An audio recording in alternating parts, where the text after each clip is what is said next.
much, Manish, for joining in. I've heard you on the panel. It was a great discussion. What is that one big takeaway that you were getting from the panel discussion you had?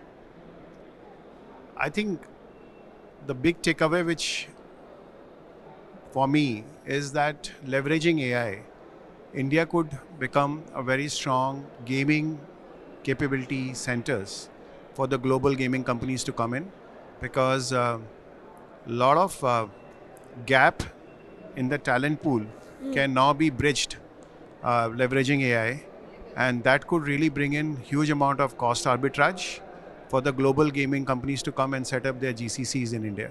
I think that's a massive opportunity, which as GDAI we should work with government to see how we can land it, and I think that's one key takeaway for me.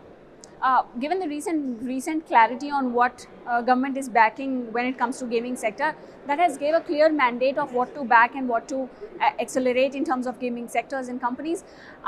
When it comes to AI specifically, as you said, we are yet to go there, we are yet to reach there. How do you look at the AI bubble? People are talking about AI in two separate discussions. It is 100% an advantage to leverage technology, but how do you look at it? How far we are to reach there 100%? See, the models are evolving very fast and the capabilities are evolving. What we saw 6 months later, not today. So I think if you look at all the aspects of value chain for gaming, they're all getting faster disrupted, whether it's content creation, whether it's design creation, whether it's publishing, performance marketing. In my opinion, the logic is being put up, but it requires a human in the lead for you to harness the AI properly. Because gaming is art and science. You need taste. You need to kind of pick up the right character or right nuance and right emotion, right? So emotion meets science is what I think gaming is a beautiful example, where whether human will be in the loop as well as human in the lead for us to really have an IP from India which could go on a global map. Now, given a lot of global push and also, of course, Indian bodies are encouraging Indian developers, it has become slightly easier for Indian developers to develop games. Given many studios being set up, many more accelerator, what is the next step, next milestone where the Indian developers are headed? And in that journey, what is the challenge that you are eyeing? So, if you look at it, you have got the tools, you have got the resources, right? Now you need capital.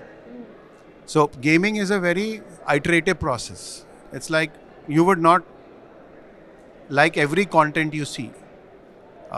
Similar thing is with gaming.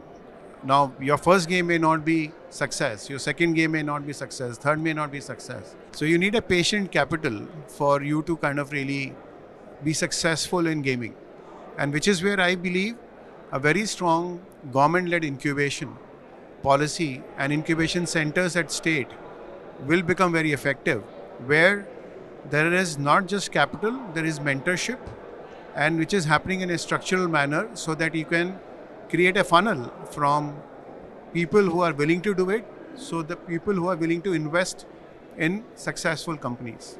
So that funnel of I want to be a gamer to an investor seeing yes, you are investable can only happen through an evergreen capital, an incubation framework, which is what we are working with government, central and state, to find the incubation structures. Fair point. Just the final bit, Manish. How far is India building a game like title like BGMI? When we will be the top one in that list? I believe gaming is a consumer insight business. For a 18-25, a combat game is a very high adrenal for a male audience, right?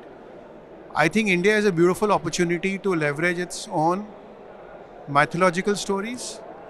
We have a beautiful story arcs. We have amazing characters, and if we can really kind of leverage that to build very high quality game economy design, game progression design, India will form its own. From its own culture, we will be able to find amazing games, right? As I said, it's a question of how do we really get more and more on-the-job training for these developers to really understand the nuances. Second, we need a framework of incubation and evergreen capital for them to fly, right? I think these two things are important. India has beautiful cultural heritage. If you see China, most of the big themes or games are coming from their own cultural heritage. So I believe we don't need to create another BGMI. We will create our own stories because we have lots of them.